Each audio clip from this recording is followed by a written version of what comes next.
번째 시간 저희가 갖도록 하겠습니다. 교재는 이제 라킨의 그 성경 바로 보기를 이제 기초로 해서 저희들이 이제 살펴보고 있습니다.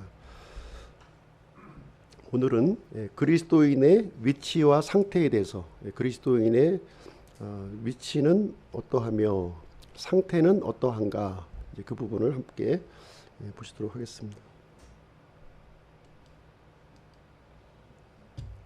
베드로전서 3장 15절에 보시면 이제 소망의 이유에 대해서 대답할 것을 항상 준비하라, 이렇게 말씀해 주고 있습니다. 그래서 우리 마음 속에 이 소망의 이유가 분명히 있으실 겁니다. 그것을 이렇게 답변할 준비를 이렇게 하라고 이렇게 우리에게 알려주고 있습니다. 우리가 구원받은 것을 알 수 있을까요? 알 수 있습니까? 죽어봐야 하나요? 알 수 있다 이렇게 생각하시는 분이 있고 이걸 어떻게 할 수 있어, 죽어봐야 알지, 이렇게 또 말씀하시는 분이 있습니다. 그럼 우리가 받은 구원은 잃어버릴 수 있습니까?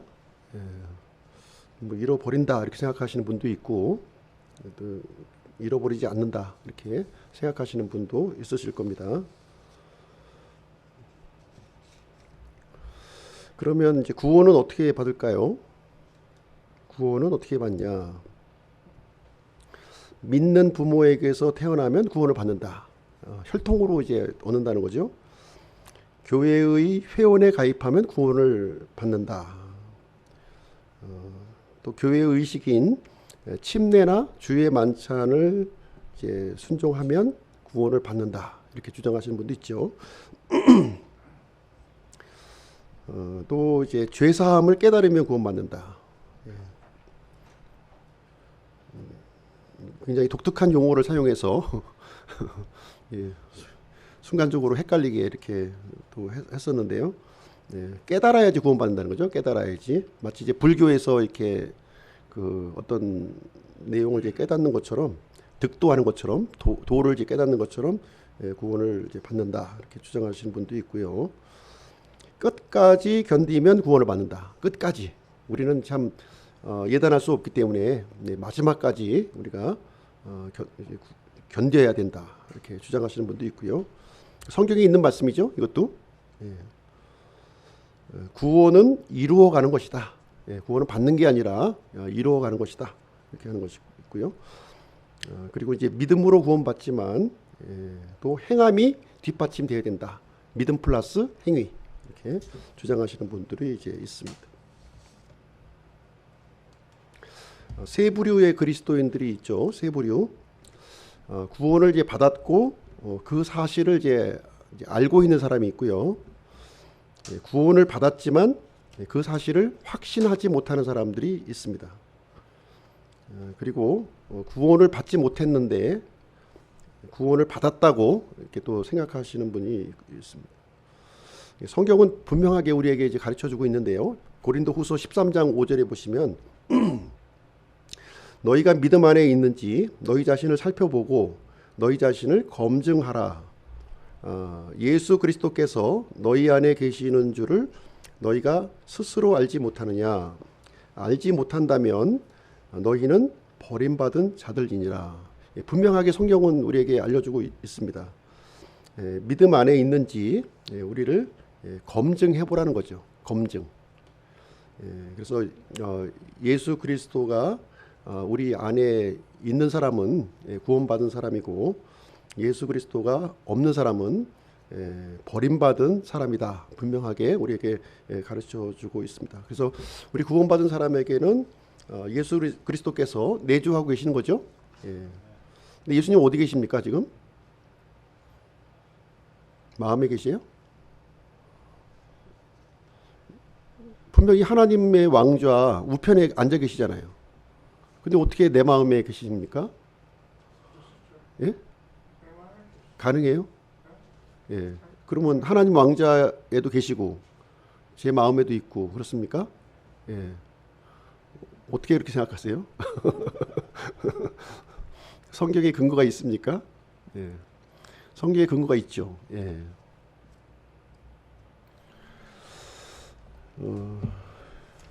내 생각대로 믿으시면 안 돼요. 성경 말씀을 근거로 해서 우리가 이제 믿어야죠.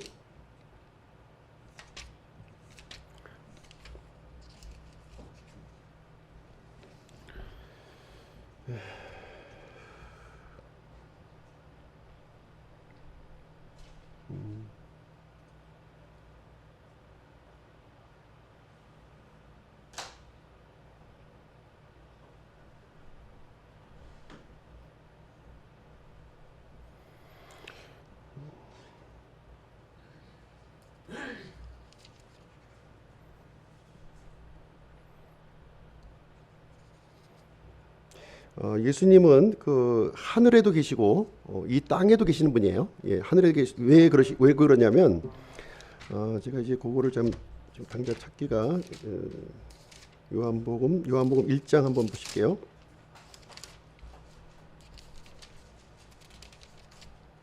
요한복음 1장.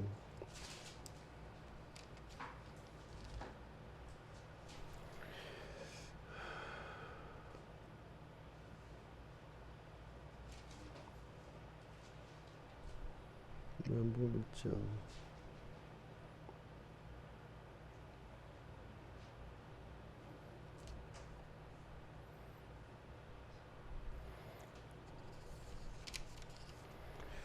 요한복음 1장.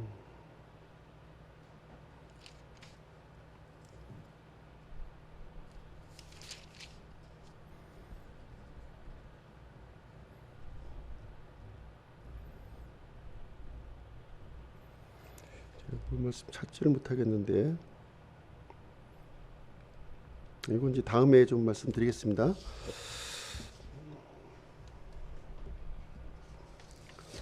자, 여기 보시면 이제 우리의 믿음인데요. 여기 믿음을 보시게 되면 우리는 이제 사실을 믿는 거죠. 사실을 믿는 겁니다. 이 사실은 하나님의 말씀과 이제 그의 말씀이고요.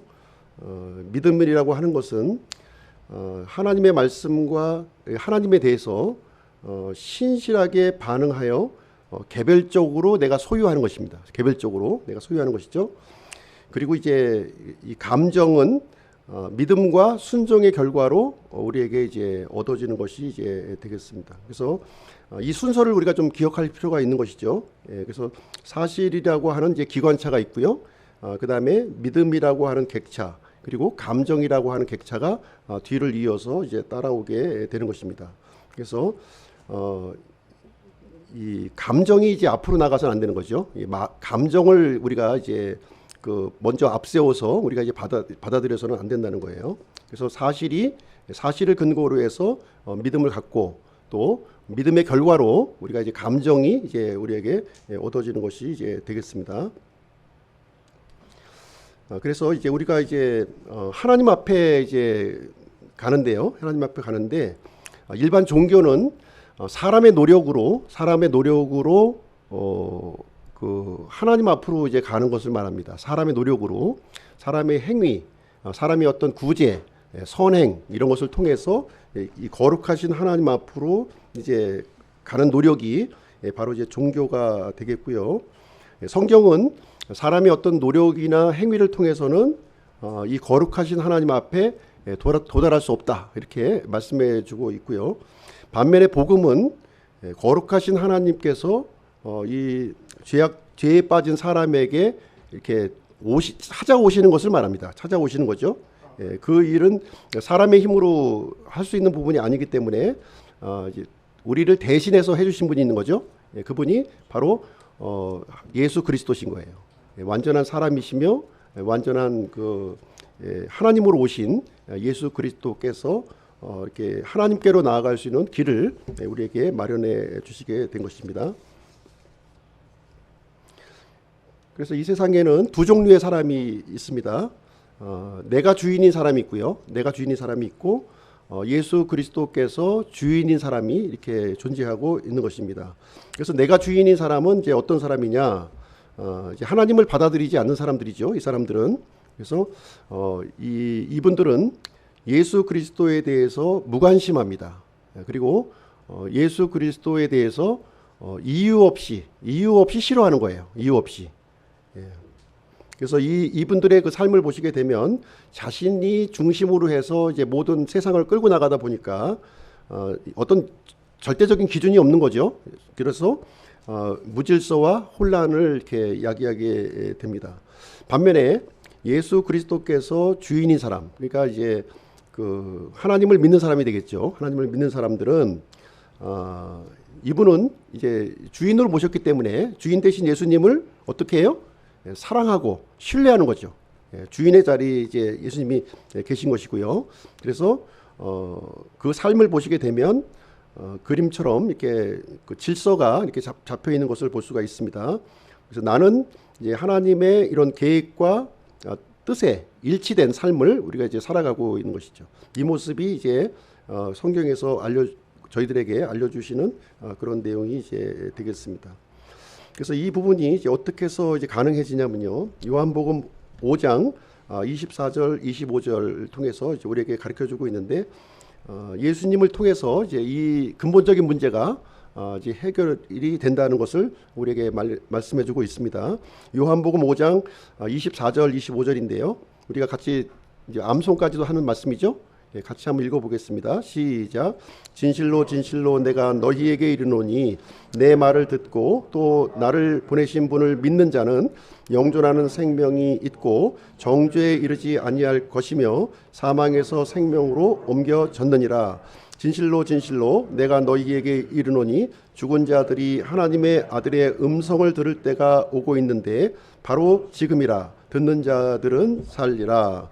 여기 보시게 되면 내 말을 듣고 예수님의 말씀을 이제 듣고 또 나를 보내신 분을 믿는 자는 하나님이죠. 하나님을 믿는 자는 그 안에 영존하는 생명이 있다는 거예요. 지금 현재죠. 현재 시제로 되어 있습니다. 영존하는 그 믿는 순간에 영존하는 생명을 내가 소유하고 있다는 것이고요. 그 다음에 정죄에 이르지 아니할 것이며 미래 시제로 되어 있죠. 미래에 이 정죄를 받지 않게 된다는 거예요. 우리가 이제 살아가면서 본의 아니게 여러 가지 죄를 짓지 않습니까?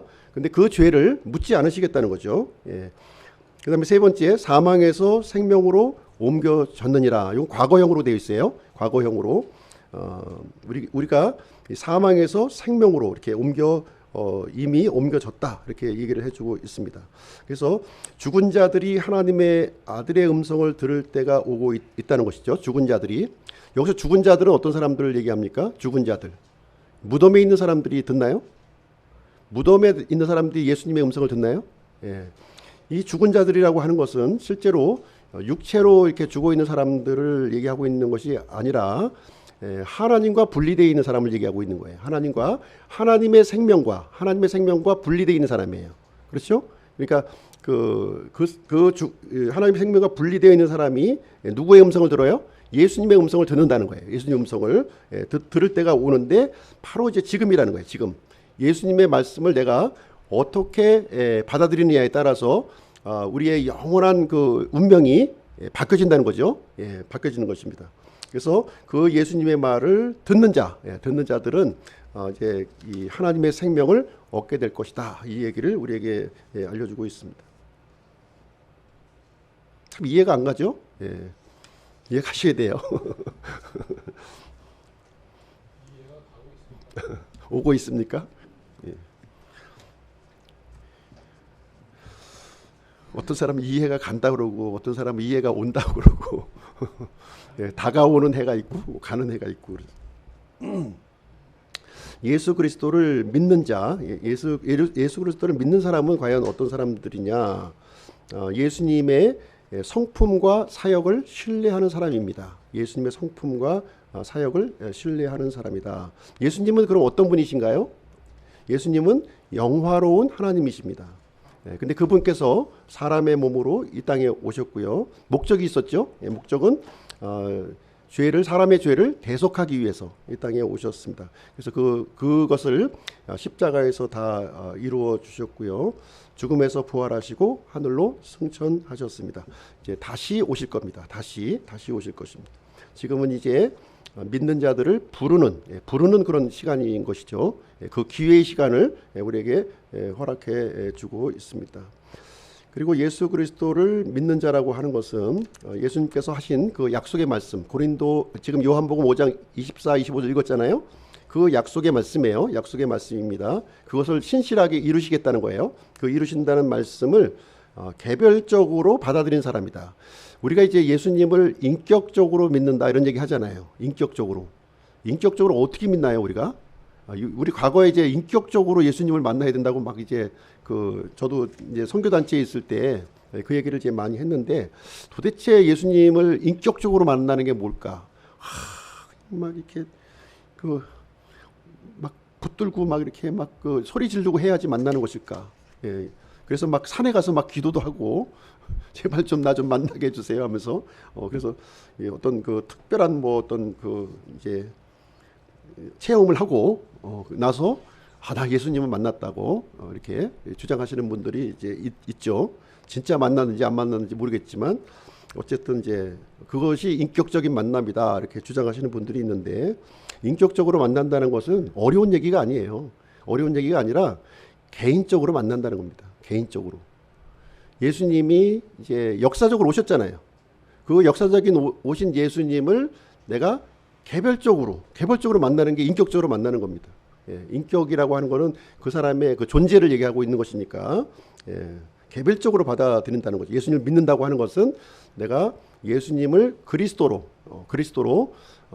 개별적으로 개인적으로 내가 그리스도로 믿는다고 하는 것을 의미하고 있습니다. 그래서 그리스도라고 하는 뜻이 이제 구원자라고 하는 뜻이 갖고 있죠. 또 제사장의 뜻도 있고요. 그리고 통치자라고 하는 뜻도 있고, 이런 이제 이런 분으로 이제 내가 받아들인다는 거예요. 중요한 가치로, 최고의 가치로 내가 섬기며 살아간다는 것을 의미하고 있습니다. 그래서 우리가 이런 분을 만나게 되면 진짜 이런 중요한 가치를 우리 인생에서 만나게 되면 어떤 일이 일어나나요? 지나가는 사람 이렇게 만난 것 같이 지나갈 수 있을까요? 중요한 가치, 내 인생의 그 영원한 가치를 바꿔주는 분을 내가 만났다면 참 그 충격 아닙니까? 예. 그냥 가만히 변함없이 살아간다면 그분은 충격을 안 받은 거죠. 예. 그분이 그리스도가 어떤 분이신지 모르는 거예요. 근데 이 예수님, 내가 만난 이 예수님이 참 뛰어난 분이시라면 그걸 내가 만났어요. 개인적으로 만났다면 충격이죠. 엄청난 충격을 탁 받은 거예요. 우리가 자동차하고 부딪혀도 충격을 받는데, 창조주하고 만났는데 충격을 안 만날 수가 있나요? 예. 바뀌의 정상이죠. 인생의 방향이 바뀌는 겁니다. 멸망으로 향하던 데서 사망으로 향하는 방향에서 이제 180도 돌이키는 일이 이제 이루어지는 거죠. 그게 회개라고 부르는 거죠. 우리가 회개라고 부르는 겁니다. 그래서 예수님을 나의 주, 나의 그 통치자로 삼는 거예요. 이렇게 심부름꾼으로 두는 게 아니라, 근데 예수님 믿는 사람들이 좀 심부름꾼으로 두시는 분들이 많은 것 같아요. 심부름꾼. 급할 때 찾을 수 있는 분, 이렇게 좀 어려운 거 좀 이렇게 해결해 줄 수 있는 분으로 하는데, 그게 아닙니다. 내가 그분 앞에 굴복하는 거예요. 내가 엄청난 그분 앞에 내가 굴복하고 내가 엎어지는 것이 바로 믿음이라는 거예요. 믿음. 이게 믿음이에요. 믿음이 이제 대등하게 믿는 게 아닙니다. 대등하게. 그래서 예수님은 우리의 친구 하면서 이렇게 요즘에 교회에서 보면은 예수님하고 맘먹고 이렇게 또 살아가는 분들이 많이 있어요. 예수님은 분명히 예수님 입장에서는 우리를 친구라고 하셨지만 우리가 예수님을 친구로 여기시면 안 되죠. 예, 그건 안 되는 거예요. 그래서 이제 이 징기스칸 예화를 보게 되면 징기스칸이 이제 어렸을 때 몽골의 초원에서 참 칼싸움을 막 한 거예요. 이렇게 친구들하고. 예, 거기서 막 대장이 막 대구도 하고 이렇게 했었는데, 이 징기스칸이 이제 칸이 된 겁니다. 칸이 됐는데 옛날에 같이 놀았던 친구가 찾아온 거예요. 친구죠. 예, 친구죠. 예. 징기스칸은 친구로 대한 거예요. 친구로 대했는데 그 친구는 징기스칸을 친구로 대하면 될까 안 될까요? 안 되죠. 칸인데. 예. 전 세계를 지배하는 칸이 됐는데 예. 그래서 이제 그 징기스칸 얘기를 보면은 이 친구로 받아들이니까 그 이제 그 어렸을 때 같이 놀았던 그러니까 그 동무는 이제 자살을 하죠. 그 내용에 보면 자살을 합니다. 그런 것처럼 우리 예수님을 이제 우리가 만났고 예수님께서 우리를 친구로 이렇게 받아주셨다면 우리는 그분의 그 은혜, 그분의 은혜와 그분의 그 이런 보살핌에 대해서 우리는 무릎 꿇고 우리는 그분의 뜻을 따를 그런 준비를 해야 된다고 하는 사실입니다. 구원의 원리를 좀 보실게요. 구원의 원리. 우리는 태어나면서부터 죄인이죠. 우리 태어나면서부터 죄인입니다. 왜 죄인입니까? 하나님과 분리되었기 때문에, 영원한 그 하나님의 생명과 분리되어서 태어났기 때문에 죄인이에요. 우리가 죄를 지었기 때문에 죄인이 아니라 이 본성 자체가 이 죄인이라는 거예요. 나의 어떤 행위에 관계없이 이 죄인이라고 하는 사실입니다. 왜냐하면 하나님의 생명과 분리되어 있기 때문에 그래요. 그래서 그 죄의 결과로 우리는 이렇게 노화를 겪게 되고요, 질병도 이렇게 걸리고 전쟁이나 이렇게 죽음을 우리가 맞이하게 되고요. 또 더 심각한 것은 육체의 죽음뿐만 아니라 이렇게 영원한 지옥 형벌에 들어간다고 하는 사실입니다. 그리고 이제 이 문제는 인간 스스로 해결할 수 없다는 거죠. 이 문제는 인간 스스로가 아무리 노력해도 안 되는 거예요. 어떤 그 방법을 동원해도 과학의 어떤 힘을 동원해도 이 문제는 해결할 수가 없는 것입니다. 그래서 하나님께서 해결하시기로 이렇게 방법을 이제 하나님이 고안하셨어요. 하나님이 이 방법을 고안하셨는데 그 방법이 무엇이냐면 이 하나님 스스로가 사람이 되시는 방법이었어요. 하나님 스스로가 사람이 되시고요, 또 사람의 죄를 대신해서 희생물이 되는 거죠. 그래서 이 속죄 사역을 믿으면 구원을 받을 수 있는 길을 하나님이 이제 마련을 해 주셨다는 겁니다. 그래서 예수님께서 자신을 가리켜서 내가 곧 길이요 진리요 생명이라고 말씀을 해 주셨습니다. 그래서 하나님은 절대로 우리 성경 기록을 통해서 우리가 보았듯이 거짓말하시는 분이 아니죠.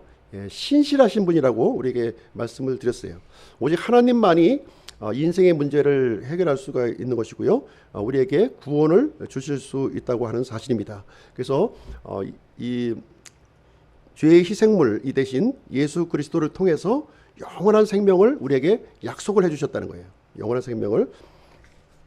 그래서 지금은 하나님께서는 많은 사람들을 여기에 초청을 하고 있습니다.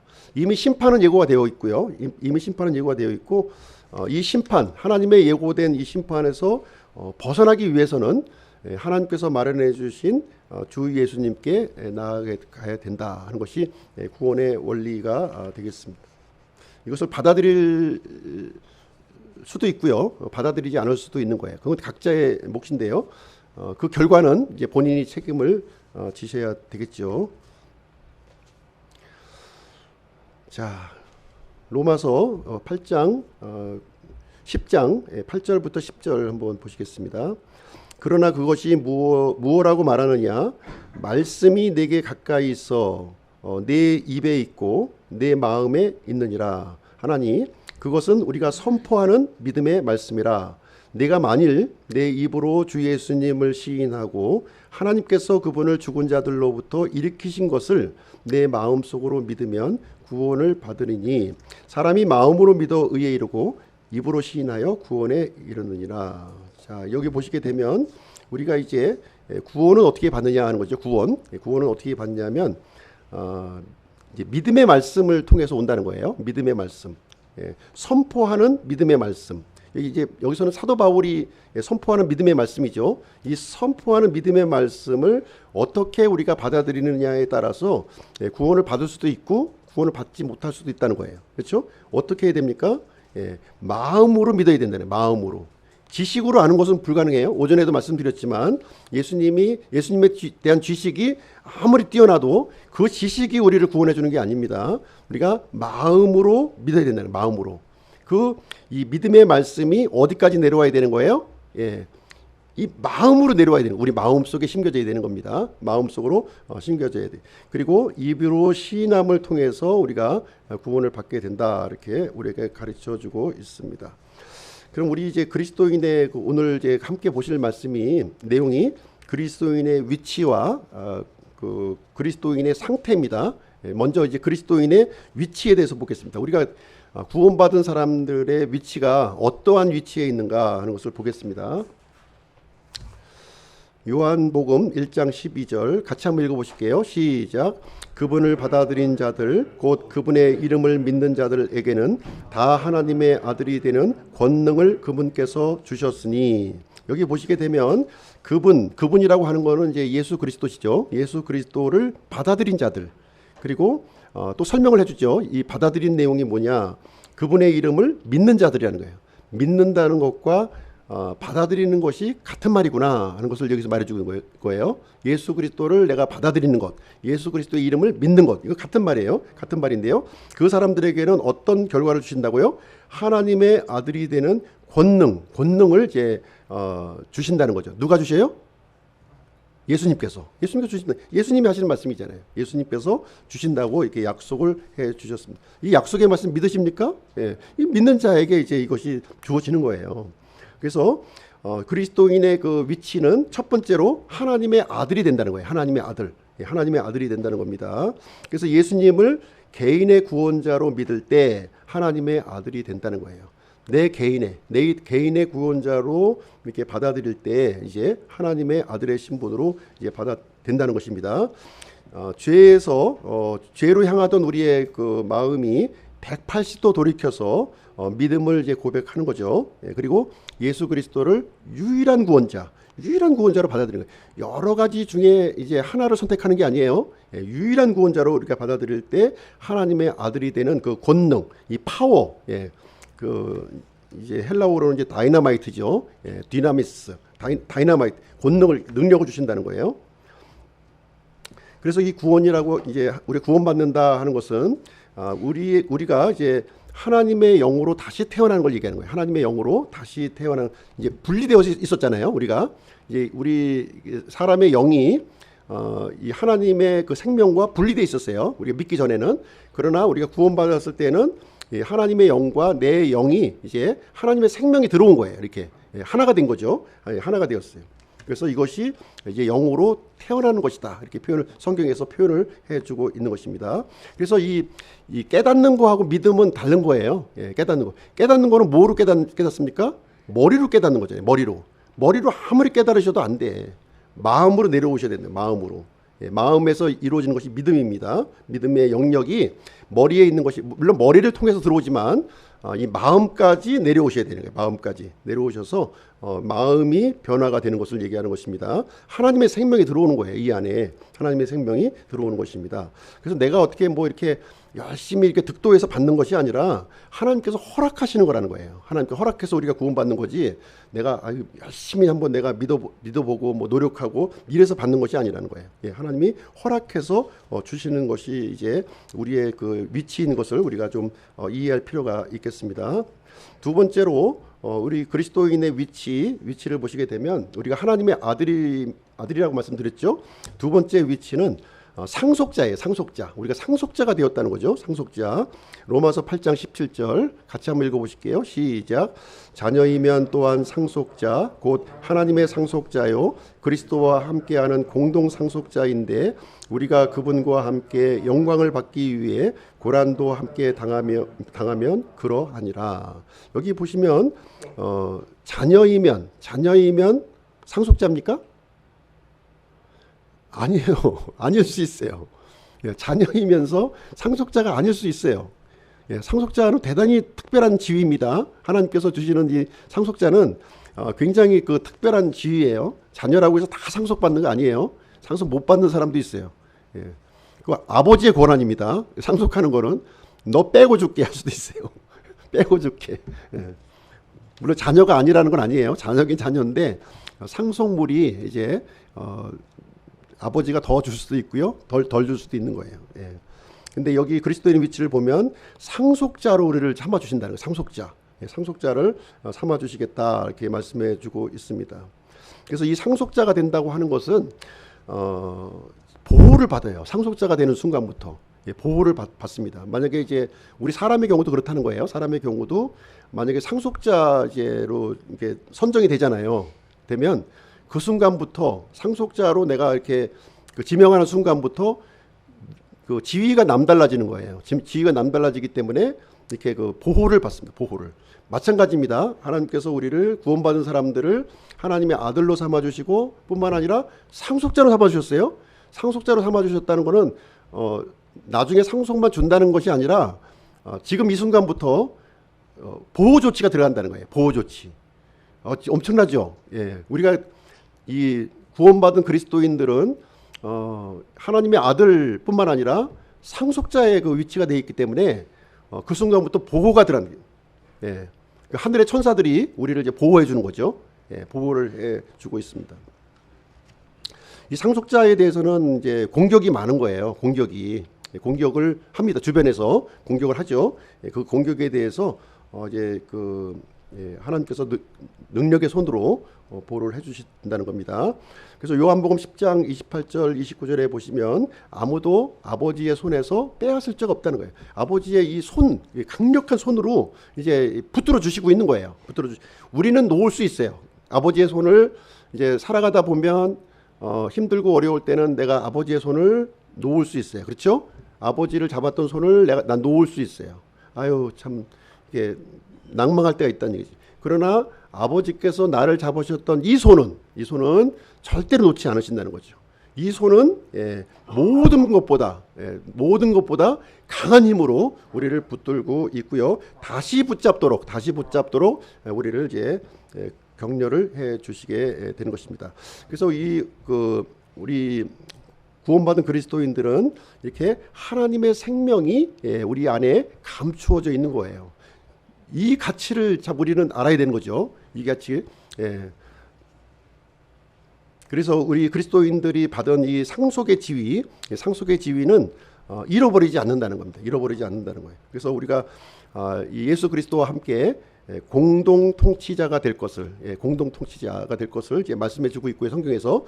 그래서 이제 어떻게 보면 이제 우리가 예수님과 함께 고난도 참여하잖아요. 이 땅에서 고난도 참여하고 또 예수 그리스도와 함께 영광도 같이 참여하는 거예요. 그래서 이 땅에 이제 고난을 참여하는 이유는 뭡니까? 이 고난을 하나님께서 허락하신 이유가 있어요. 이 고난을 허락하신 이유는 이 하나님께서 주실 이 상속물이 너무나 크고 중대하기 때문에 그래요. 이걸 감당하기 위해서는 훈련이 필요한 거예요. 훈련이.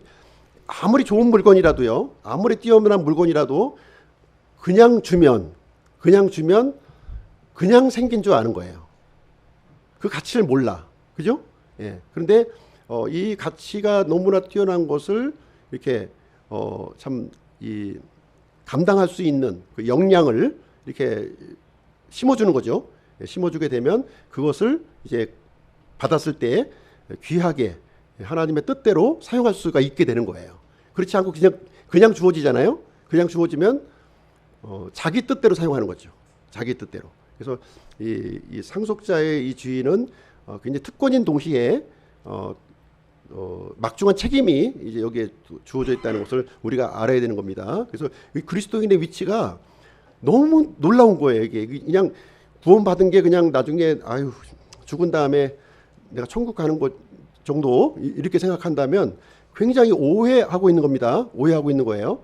그래서 하나님께서 왜 우리에게 구원을 주시고 이 믿음의 여정을 걸어가게 하시고 있느냐 하는 것은 굉장히 중요한 의미가 있는 거예요. 예? 굉장히 중요한 의미, 이 땅에 살아가면서 의미가 있는 거. 물론 이제 새롭게 구원받은 사람들을 이렇게 초청하는 것도 있지만 이미 구원받은 사람들이 이렇게 하나님께서 주신 이 엄청난 것들을 감당할 수 있는 그런 상황으로 이제 이끌어 가신다는 것을 볼 수가 있습니다. 그리고 이 구원은 절대로 이제 우리가 분명하게 우리가 받았다면 잃어버릴까 안 잃어버릴까요? 잃어버리지 않죠. 잃어버리지 않아요. 그래서 구원을 잃어버린다는 주장이 있고요. 성경에도 그런 구절이 있죠. 성경에도 이제 구원을 잃어버릴 수 있다고 생각되는 그 구절을 이제 물론 이제 오늘은 이제 그 시간은 아니지만 그 그 성경 구절을 잠시 좀 살펴보고 넘어가도록 하겠습니다. 자, 대표적인 구절이 히브리서 6장 4절로 6절 말씀이 이제 구원을 잃어버릴 수 있다고 주장하는 사람들이 근거로 이렇게 내세우는 구절이 되겠습니다. 6절 말씀에 보시게 되면 만일 떨어져 나가면 다시 그들을 새롭게 하여 회개하는 것이 불가능하다 이렇게 표현이 되어 있기 때문에 이제 이 구절을 가지고 이제 구원을 잃어버릴 수 있다 이렇게 주장을 하고 있는 거죠. 그럼 과연 이 말씀이 이제 어떤 의미를 이제 얘기하고 있는 것인가? 여기 보시게 되면 만일 떨어져 나가면이라는 표현을 하고 있습니다. 내가 만일 새라면 섬에 있는 너한테 내가 날아갈 텐데 이렇게 얘기했을 때 우리가 어떻게 그걸 받아들여야 되나요? 내가 새가 될 수 있나요?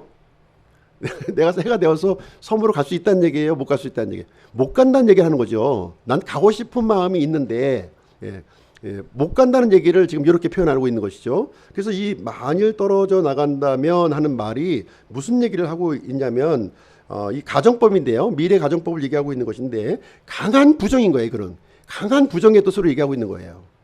내가 가고 싶다는 거예요. 가고 싶은데 이 바다 멀리 섬에 있기 때문에 지금 내가 못 간다고 하는 것을 강하게 지금 부정하고 있는 거예요. 못 간다는 걸 강조하기 위해서 하고 있는 거죠. 지금 이제 한번 구원받은 사람들이 만일 떨어져 나가면 그랬잖아요. 떨어져 나가는 일이 있을 수 없다는 거를 강하게 부정해서 이제 표현해주고 있는 내용이 되겠습니다. 그래서 우리 구원받은 사람들, 특별히 이제 예수 그리스도의 그 보혈의 능력으로 이제 받아들이고 하나님의 아들과 또 이렇게 그 상속자의 위치를 우리가 받은 사람이 어떻게 떨어져 나가는 일이 있을 수 있냐? 떨어져 나가는 일이 절대로 있을 수 없다는 것을 지금 얘기해 주고 있는 것이고요.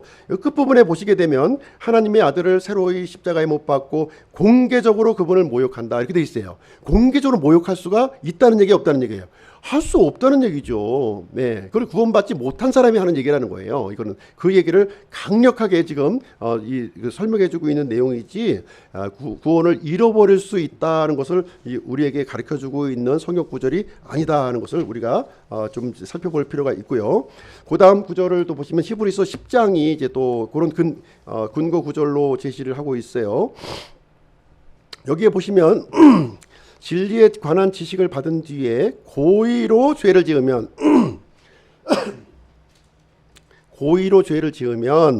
어떻게 된다고요? 다시는 죄들로 인한 희생물이 남아있지 아니하고, 그러니까 구원을 잃어버릴 수 있다는 얘기죠. 이제 이것을 이제 요 구절만 딱 띄워놓고 보면 구원이 좀 이 고의로 죄를 지으면 죄들로 인한 희생물이 남아있지 않기 때문에 구원을 잃어버릴 수 있구나.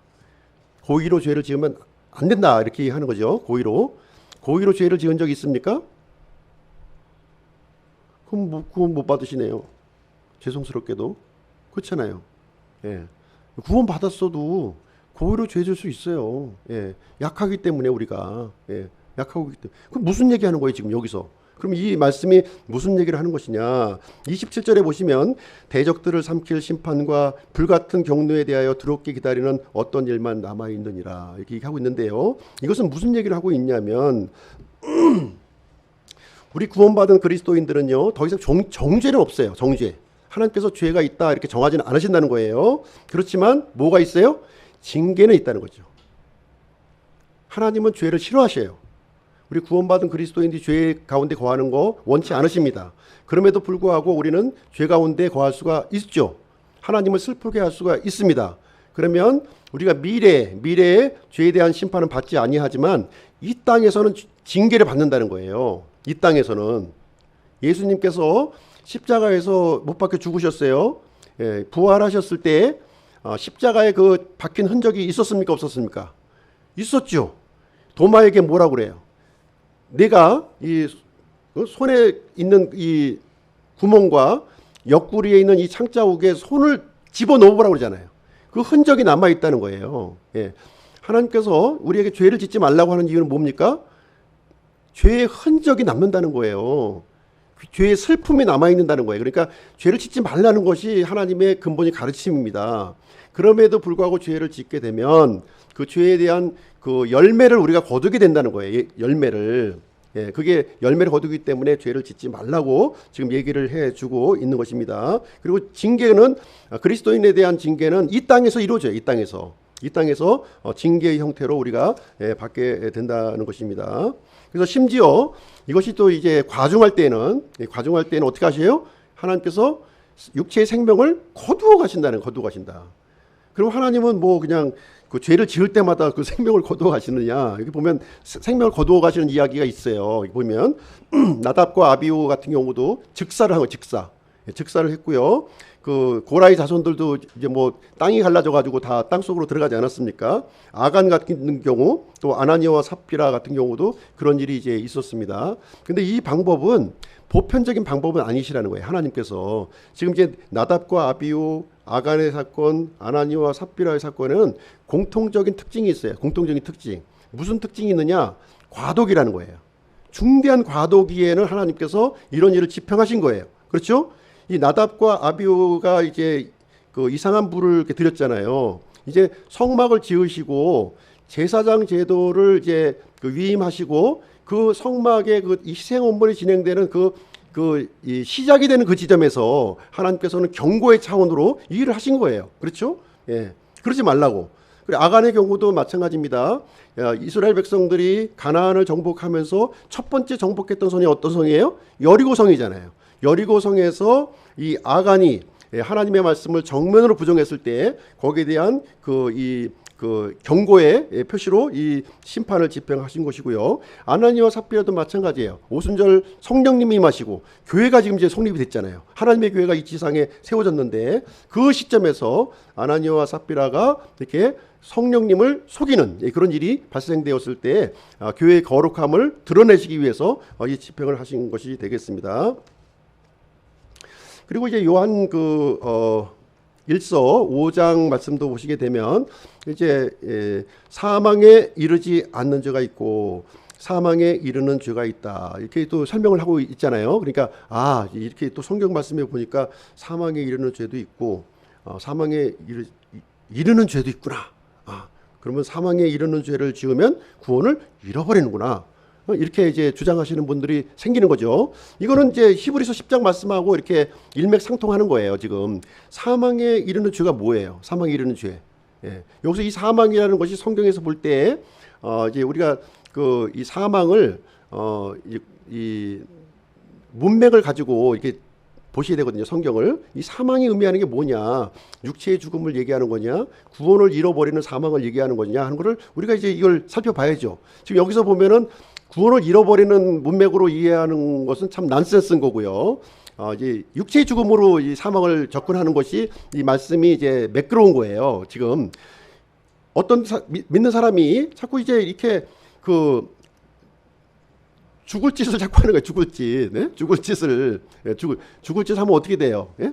기도할 필요 없는 거죠. 이 고린도전서에 나오는 이제 아버지의 아내를 이렇게 범하는 막 이런 일이 있잖아요. 그런 일을 하게 되면 그런 일을 가지고 기도하지 말라는 거예요. 그런 사탄이 이제 이게 넘어가도록 이제 사도 바울도 기도하지 않습니까? 그런 것처럼 그것을 얘기하고 있는 것이지 이것은 이제 구원을 잃어버리는 이야기를 하고 있는 것이 아니다 하는 것을 우리가 좀 이해할 필요가 있겠습니다.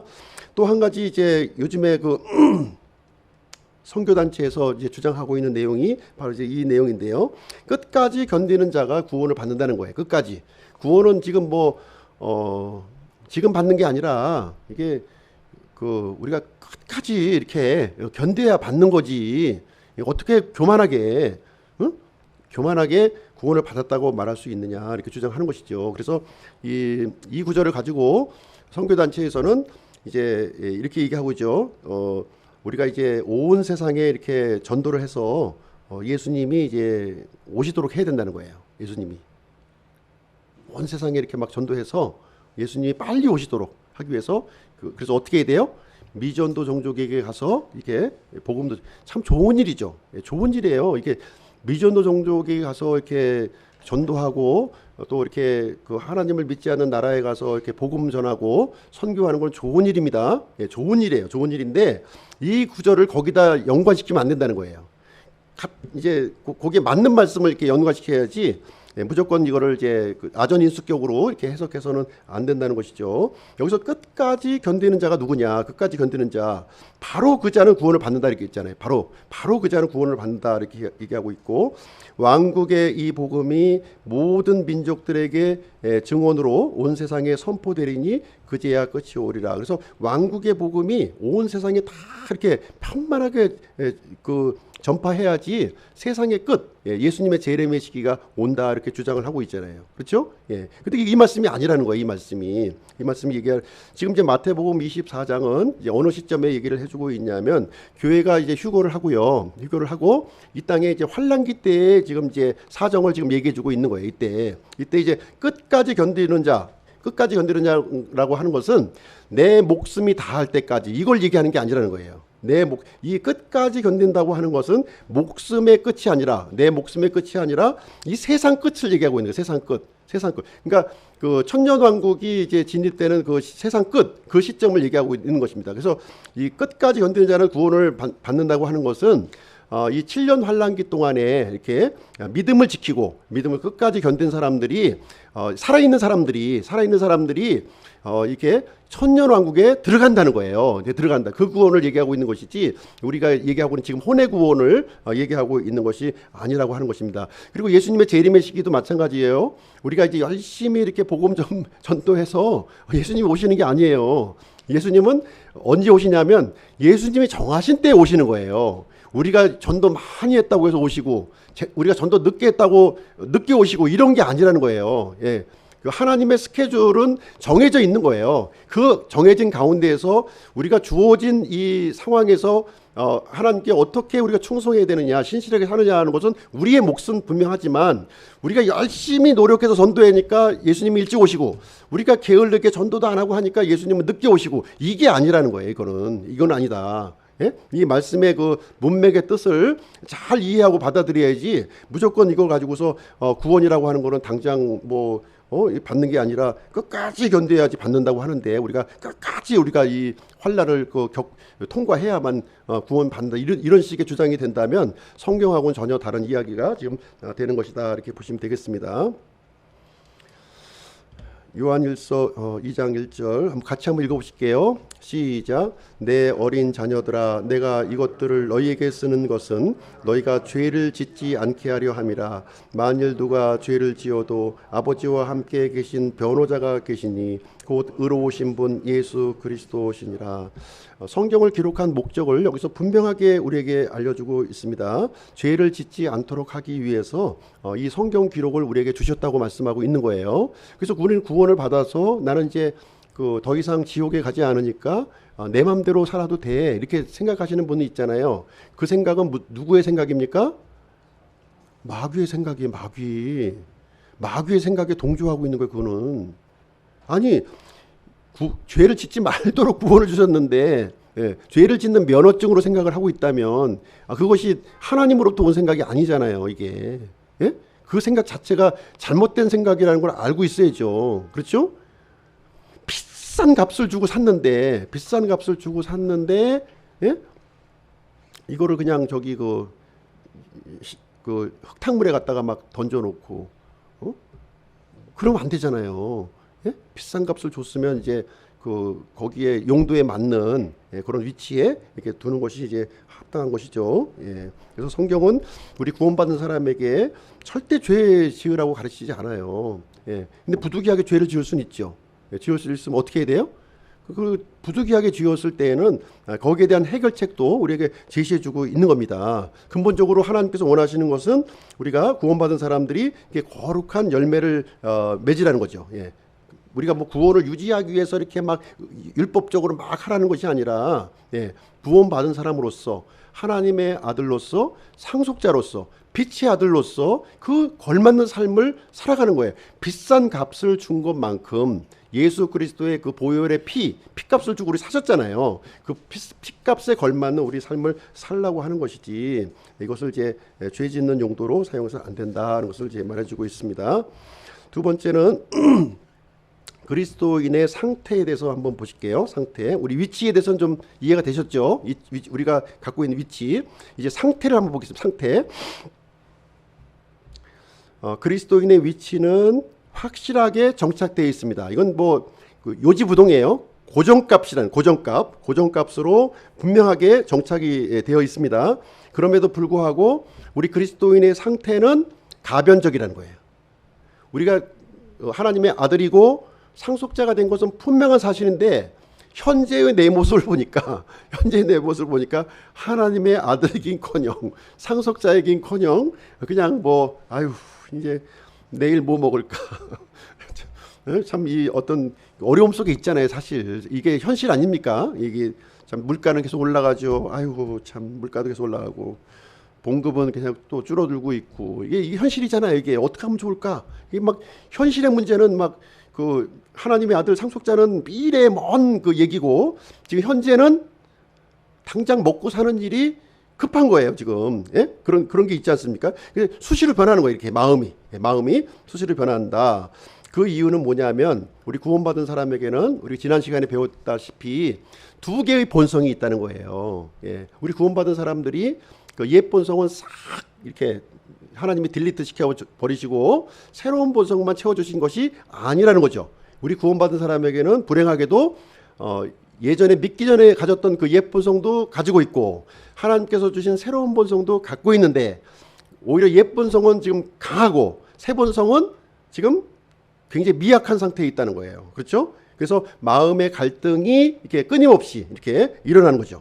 예. 아담으로부터 물려받은 이 죄의 성향이 더 강하게 나를 이렇게 지배하고 있다는 거예요. 예, 지배하고 있어요. 반면에 새로운 본성, 하나님께서 주신 이 새로운 본성은 너무 이렇게 유약하기 그지없어요. 이 현실 세상을 살아가기에. 그래서 우리가 이제 어느 본성의 지배를 받느냐에 따라서 달라진다는 것입니다. 여기 대해서 분명한 태도가 필요한 거예요. 우리가 이게 믿음인 겁니다. 이게 믿음이에요. 믿음. 이것이 이제 우리 마음 속에 이제 지난 시간에 이제 알려드렸던 내용이에요. 두 마리의 개가 있는 거예요. 두 마리의 개가 으르렁 거리고 싸우고 있어 지금. 예, 으르렁. 그러니까 이 검은 개는 뭐예요? 이 아담으로부터 물려받은 죄의 성향이잖아요. 그죠? 그리고 이 흰 개는 이제 하나님께서 주신 이 새로운 본성이 이제 우리 마음에 차지하고 있는 거예요, 지금. 그러면 이제 두 마리의 개가 으르렁 하는데 누가 더 세요? 예, 검은 개가 더 세죠. 당연히 검은 개가 더 센 거예요. 이때는 어떻게 해야 되느냐 하는 부분을 이제 지난 시간에 그 해답을 말씀드렸어요. 검은 개를 어떻게 해요? 굶어 죽이고 검은 개를 먹이지 않는 거예요. 예? 먹이를 주면 안 돼. 검은 개의 먹이를 주지 말고 누구의 먹이를 줘요? 흰 개의 먹이를 주라는 겁니다. 이게 정답인 거예요. 근데 자꾸 우리는 검은 개의 먹이를 주죠. 검은 개의 먹이를 주니까 검은 개가 점점 더 왕성해가지고 이렇게 나를 지배하는 거예요. 예, 그러면 이제 어떻게 해야 돼요? 검은 개는 더 이상 먹이를 주지 말고 흰 개에게 자꾸 먹이를 주는 거예요. 그럼 흰 개가 나를 지배하도록 하게 되면 이제 해결이 된다는 것을 드렸습니다. 그래서 새 성품을 먹이라는 거예요. 새 성품. 이 새 성품에 먹이를 주라는 겁니다. 새 성품. 그래서 어떤 먹이를 주냐면 이제 영적인 음식을 줘야 되겠죠. 베드로전서 2장 1절부터 3절. 그래서 여기 보시게 되면 새로 태어난 2절, 새로 태어난 아기들로서 말씀의 순수한 젖을 사모하라는 거죠. 사모하라. 예. 이 새 성품이 좋아하는 거 있잖아요. 새 성품이 좋아하는 것을 사모하라는 거예요. 말씀의 순수한 젖을 이제 사모할 것을 여기서 얘기해 주고 있고요. 이 말씀의 젖으로 성장해 나가라는 거예요. 근데 이 말씀의 젖을 안 먹어. 사모하지도 않고 먹지도 않아. 그러면 새 성품이 자라겠어요? 안 자라지. 검은 개만 막 자라는 거예요. 왕성하게. 예. 그러니까 나 자신을 자꾸 이렇게 검은 개가 좋아하는 거를 자꾸 이렇게 내 몸을 이렇게 들이지 말고 흰 개가 좋아하는 이런 하나님의 순수한 젖, 이것을 사모하고 이것을 갈망하고 이것을 먹이고 성장시키는 일을 하라는 거예요. 예, 그러면 이 새 성품이 나를 지배하게 된다 하는 것입니다. 그래서 이 말씀의 젖으로 이렇게 성장을 시켜 나가고요. 그 다음에는 성령 안에서 걸어가라는 거예요. 성령 안에서 걸어가라. 갈라디아서 5장 16절 같이 한번 읽어보실게요. 시작. 그런즉 내가 이것을 말하노니 곧 성령 안에서 걸으라. 그러면 너희가 육신의 욕심을 이루지 아니하리라. 여기서 성령과 육심은 이제 지금 이렇게 표현하면 되는 거예요. 성령은 흰 개, 육신은 검은 개. 이걸 얘기하는. 흰 개와 검은 개는 이렇게 그 시소와 같이 이렇게 서로 그 대적하는 거예요. 이렇게 막 대적하는 입장인데 성령님을 이렇게 그 키우면 흰개는 온매 기주고 하는 것이고요. 그리고 또 이제 그 검은 개를 자꾸 키우면 흰개가 온매 기주고 이렇게 되는 것이거든요. 그러니까 이제 성령 안에서 이렇게 걸어가라는 것입니다. 성령 안에서 걸어가. 그래서 옛 본성에 대해서는 분명한 태도를 갖는 게 좋아요. 예, 분명한 태도를 죽은 자로 여기라는 거예요. 이거는 십자가에서 죽었잖아요. 예, 죽은 거예요. 죽은 자로 여기고 죄에 순종하지 말고 성령 안에서 걸어가라는 것을 이제 말해주고 있습니다. 자꾸 얘기해도 헷갈리죠. 들으면 또 잊어먹고. 네? 똑같은 얘기 계속 하는데. 그 다음에 이제 하나님께서 또 해결책을 주신 것이 이제 죄를 자백하라는 거예요. 죄를 자백하라. 죄를 자백하라는 것은 우리가 죄를 지을 수 있음을 전제로 하는 거죠. 우리가 죄를 지을 수가 있어요. 죄를 지으면 또 자백하고, 죄를 지으면 또 자백하고, 죄를 지으면 또 자백하고. 그래도 자백하라는 거죠. 죄를 지을 때마다. 미안해서 못하겠는데 미안할 필요 없어요. 자백하라고 그랬으니까 자백하면 되는 거예요. 계속 자백하라는 거예요. 예, 자백하고 또 자백하고 또 지었어 또 자백해 또 지었으면 또 자백하는 거예요. 자꾸 자백하면 이제 참 하나님께서 이제 역사하기 시작하는 거예요. 우리 마음속을 역사하는 거예요. 요한일서 8장 9절 같이 한번 읽어볼게요. 시작. 만일 우리가 우리에게 죄가 없다고 말하면 우리가 우리 자신을 속이며 또 진리가 우리 안에 있지 아니하니라.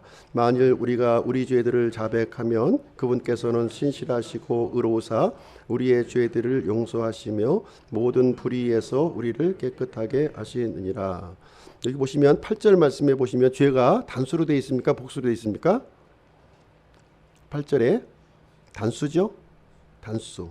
그리고 9절에는 죄가 복수로 되어 있죠. 예. 그래서 우리 이 죄, 이게 단수의 죄는 죄의 성향을 얘기하고 있는 거예요.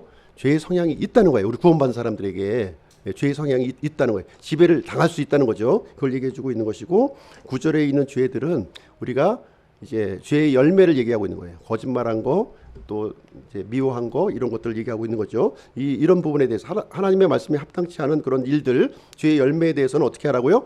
자백하라는 거예요. 단수의 죄는 우리가 해결할 수 없어요. 단수의 죄는 우리 죽어야 해결되는 거예요. 그건 죽을 때까지 가는 겁니다. 죄의 성향은 죽을 때까지 가져가는 것이고요. 그러나 이 우리가 지은 죄들, 이 죄들은 이제 자백을 통해서 우리가 용서를 받을 수 있다. 이렇게 약속의 말씀을 우리가 주고 있는 것입니다. 예수님은 신실하시고 의로하시기 때문에 우리가 죄들을 자백하면 용서하시며 또 모든 불의에서 우리에게 깨끗게 해주신다고 약속을 해주셨습니다. 그래서 약속의 말씀을 붙들고 회개하고 다시는 이제 동일한 죄에 빠지지 않겠다는 것을 이제 고백을 하게 되면 그걸 죄들을 이길 수 있는 힘을 우리에게 주시게 되는 것입니다. 세 번째로 이제 그리스도인의 이제 경험인데요. 우리가 이제 구원받은 사람들은 세 가지를 경험한다는 거예요. 세 가지를 경험하는데 이것을 이제 어떻게 표현하고 주고 있냐면 이스라엘 백성들의 예를 들어서 우리에게 설명해 주고 있어요. 이스라엘 백성들이 이제 이집트에 살았죠. 이집트에 살다가 그다음에 광야 생활을 경험했고요. 그다음에 가나안 생활을 경험하고 있는 거예요. 이것을 이제 무엇을 우리 그리스도인의 이 경험을 이제 설명해주고 있는 내용이 되겠습니다. 영적으로. 그래서 이집트 생활이라고 하는 것은 이제 세상의 모형을 우리에게 가르쳐주고 있는 거예요. 세상의 모형. 그래서 이집트는 세상을 상징하죠.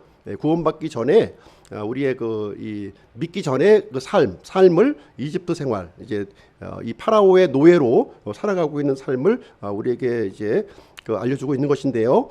여기서 우리가 어떻게 벗어나게 되었느냐? 유월절 어린 양의 피로, 유월절 어린 양의 피로 우리가 안전하게 되었다는 거예요. 유월절 어린 양의 피로. 그래서 이제 우리 그리스도인들도 예수님의 피를 우리 영혼에게 적용하는 순간 우리가 이제 구원받게 되는 거죠. 이 세상에서 죄에서 마귀에게서 우리가 구출을 받게 되는 경험을 하게 된다 하는 것입니다. 그래서 구원받은 그리스도인들은 이전에 내가 구원받기 전에 이전 세상에 그것을 만족하며 살아서는 안 된다는 거죠. 거기서 구출받았는데 다시 또 그걸 그리워하면 안 된다는 것이죠. 분명히 우리는 거기서 구출받았고 벗어났다는 거예요. 이제 두 번째로 광야 생활은 어떤 모습을 보여주고 있냐면 우리 육신의 모형을 우리에 보여주고 있습니다. 육신의 모형. 무슨 얘기냐면 이스라엘 백성들이 광야 생활을 하면서 끊임없이 했던 것이 뭐냐면 지난번에 우리 말씀드렸죠. 원불교. 예. 원망, 불평, 교만. 원망, 불평, 교만. 이 원망, 불평, 교만의 반복이었다는 거예요. 그렇죠? 예.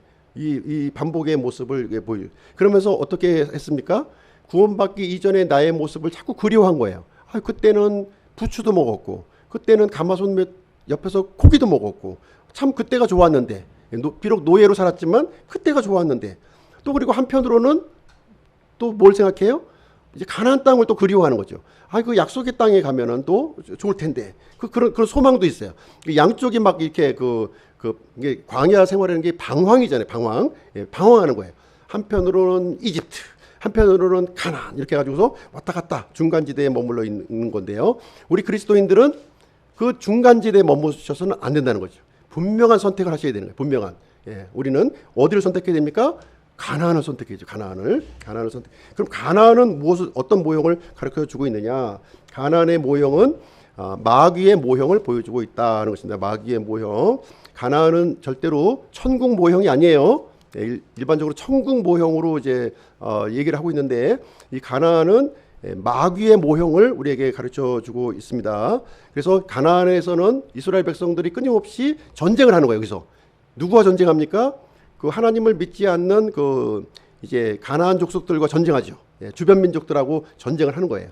영적인 전쟁을 이제 말해주고 있는 거예요. 영적 믿음의 전쟁을 이제 하고 이제 마귀와 대적하면서 싸우는 삶을 우리가 살아가고 있습니다. 그래서 이 가나안 생활이라고 하는 것은 이렇게 마귀와 대적하고 승리의 삶을 보여주는 모형이라는 거예요.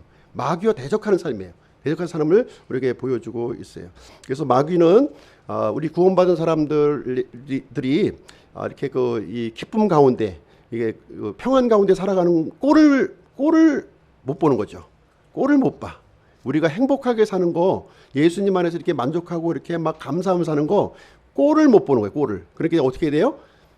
그게 시기심이 나니까 계속 공격하는 거죠. 우리의 평화를 깨트려 놓고 우리 기쁨을 뺏어가고 이렇게 하는 일을 하게 된다는 것이죠. 이 가나안 생활은 그래서 우리가 그냥 뭐 편안하고 안주하고 이렇게 이런 삶을 얘기하고 있는 것이 아니라 영적인 전쟁을 하는 삶을 얘기하고 있는 것이고요. 우리는 성령님을 의지하면서 살아가는 것, 이것이 믿음의 여정이라는 거예요. 이게 믿음의 여정을 이렇게 이상하게 곡해하시면 안 됩니다. 비단 금침 쫙 깔아놓고서 그냥 만사 형통하고 뭐 이렇게 불만 부족한 것 없이 이렇게 살아가는 것이 아니라는 거예요. 영적인 전쟁이요. 이렇게 성령님을 의지하고 살아가는 그런 삶이다 하는 것을 얘기해 주고 있습니다. 그래서 빌립보서 2장 13절에 보시면 너희 안에서 일하사 원하게도 하시고 행하게도 하시는 분은 하나님이시니라. 그래서 하나님의 뜻을 쫓아서 비록 이 삶은 이렇게 힘들고 어렵고 고단하지만 그럼에도 불구하고 우리 안에서 일하시는 그 하나님을 이렇게 따라가는 그 삶이 우리 가나안 그 삶이요 믿음의 여정이라고 우리에게 알려주고 있는 것입니다. 마지막으로 결론을 내리도록 하겠습니다.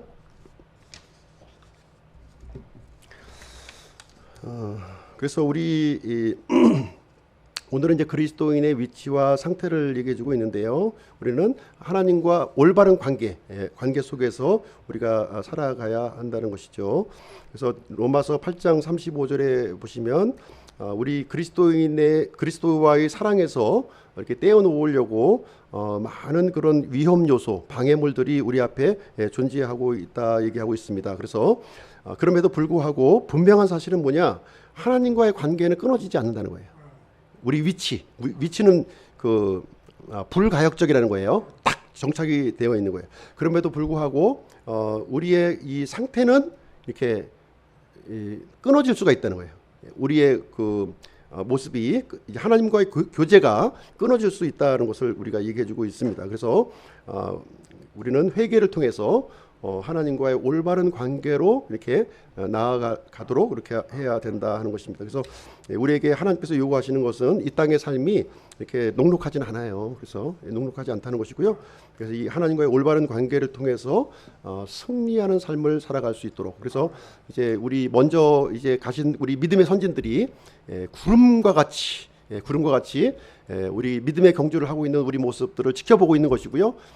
참 잘 이렇게 믿음의 승리를 하면 막 박수치고 환호를 하는 것이고, 또 이렇게 또 이제 패스하다 미끄러져가지고 넘어지면은 아이고 또 이렇게 탄식하면서 참 다시 일어나 또 응원하는 그런 이 관람석에서 우리 지금 보시고 있는 거예요. 그래서 우리 모습을 이제 지켜보고 있기 때문에 우리는 이제 힘들고 어려운 그런 것을 다 알고 있지만 그럼에도 불구하고 믿음으로 승리하시는 우리 기쁨교회 성도님들이 되시기를 주님의 이름으로 축복드립니다. 그러면 오늘 이제 마치고요. 이제 기도하고 마치도록 하겠습니다.